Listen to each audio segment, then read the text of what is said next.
Hello friends, welcome to national mentor classes official YouTube channel. तो आज की इस वीडियो में हम लोग क्लास 7 का देखने वाले हैं साइंस, यानी कि विज्ञान। ठीक है, और इसका हम लोग अध्याय 1 देखने वाले हैं जिसका नाम है जल और जंगल। क्या नाम है? जल और जंगल।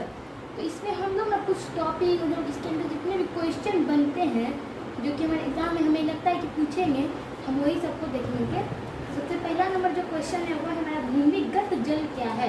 भूमिगत, इससे नाम से ही पता चलता है भूमिगत यानी भूमि के अंदर। देखिए, यह जल स्तर पृथ्वी की सतह के नीचे 1 मीटर से कई मीटर की गहराई तक हो सकता है। यानी ये जो जल है, इस जल का स्तर जो है, स्तर पृथ्वी के सतह के, क्योंकि पृथ्वी के अंदर, ये पृथ्वी है, इसके अंदर 1 मीटर तक कोरा जाता है।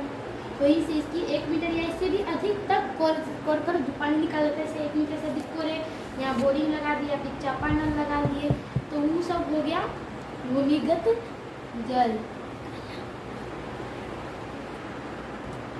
अब देखिए, इस स्तर से नीचे पाया जाने वाला जल भूमिगत जल कहलाता है। यानी कि 1 मीटर से जो नीचे जल पाया जाता है, उस जल को हम लोग क्या कहते हैं? भूमिगत जल कहते हैं। क्या कहते हैं हम लोग? भूमिगत जल कहते हैं। ठीक है, नेक्स्ट क्वेश्चन है अंतःस्यंदन किसे कहते हैं। देखिए, अंतःस्यंदन किसे कहते हैं? वर्षा जल, नदियों, तालाबों, झीलों का जो मिट्टी से जिसपर भूमि के नीचे रिक्त स्थानों या दरारों को भर देता है। भूमि के अंदर जल का रिसाव को अंतःस्यंदन कहते हैं। यानी कि जब वर्षा होती है, जो वर्षा का जल होता है या नदियों का जल, तालाबों का जल, झीलों का जो जल होता है, वो जल के साथ जो मिट्टी घस के आती है, वो कहीं कहीं पे गड्ढा जो रहता है, तो उस गड्ढे को भर के चली जाती है। तो वैसे गड्ढे को जो भरती है जो जल, चाहे वो नदिया की जल हो या तालाबों की जल हो या वर्षा की जल हो, तो उसे अंतःस्यंदन कहते हैं। उसे क्या कहते हैं? अंतःस्यंदन कहते हैं। समझ गए? उसे अंतःस्यंदन कहते हैं। उसके बाद हम लोग देखते हैं थोड़ा,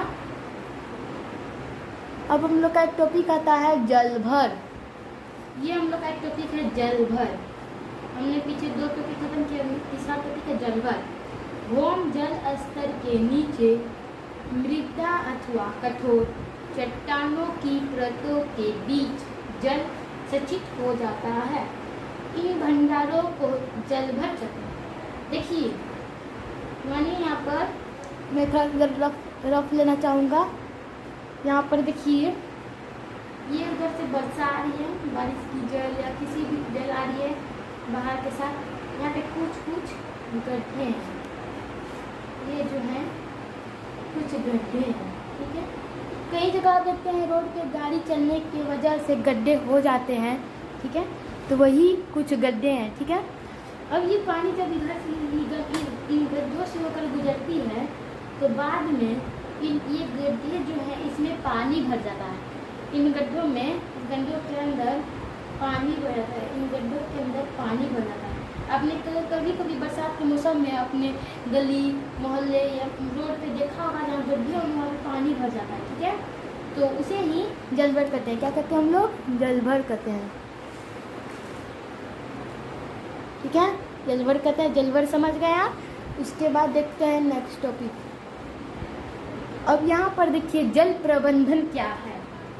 जल प्रबंधन क्या है, इसके भी हमें नाम से ही पता चलता है। पहले इसे 2 भागों में पढ़ेंगे। पहला भाग होगा जल, दूसरा भाग होगा प्रबंधन। दूसरा भाग होगा प्रबंधन। प्रबंधन मतलब होता है रोक होता है। प्रबंधन मतलब रोक, यानी जल पर रोक, यानी जल पर रोक नहीं है। देखिए, कुछ और होगा, पढ़ते समझ आ जाएगा। जब हम लोग कहीं पर भी जल नले से या टंकी से बहते देखते हैं, तो उसके ऊपर रोक लगाना, जल को बर्बाद होने से पर प्रबंध लगाने को जल प्रबंध कहते हैं। देखिए, समझिए, हम फिर से रफ पे लेना चाहेंगे। हमारा कहीं भी अगर जल इस प्रकार से बहता है, हमारा कहीं पर जल अगर इस प्रकार से बहता है तो उस पर जो रोक लगाते हैं हम लोग कि जल को ऐसे ना बहने दें, जल को जैसे कि हमारे नल से पानी आ जाता है, ऐसे ऐसे टंकी से पानी गिरता है, तो उस पर हम लोग रोक लगाते हैं कि नहीं भाई ऐसा नहीं करना है, जल को बर्बाद नहीं करना है, ठीक है। तो उसी को हम लोग जल प्रबंधन करेंगे। चलिए अब आगे पर देखते हैं।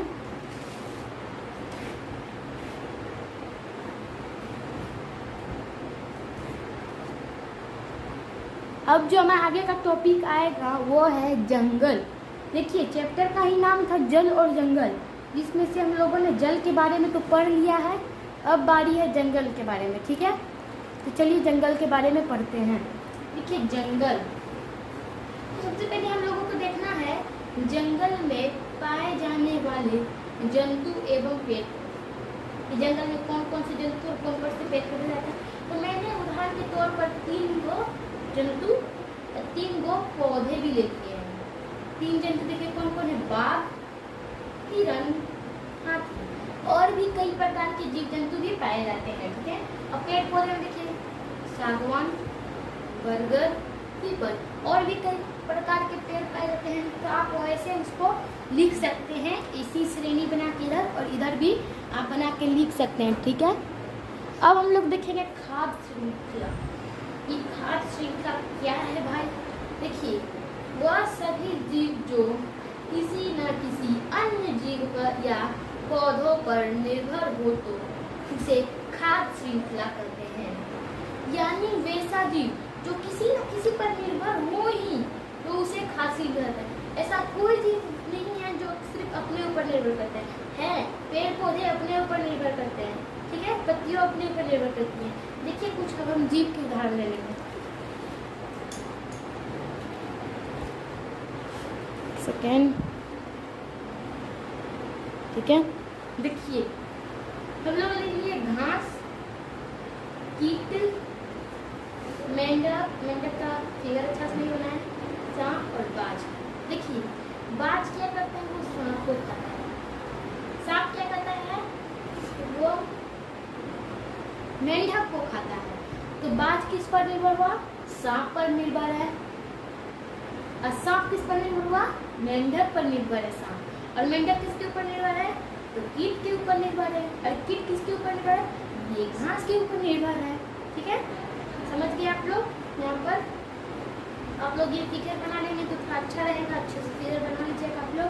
अब हम लोग देखेंगे जल। जल के 3 अवस्था होते हैं, बर्फ, जल और वाष्प। बर्फ के 3 अवस्था आप याद रखिएगा, ठीक है।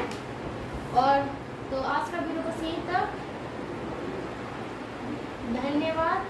तो मिलते हैं अगले वीडियो में। जय श्री राम, बाय बाय।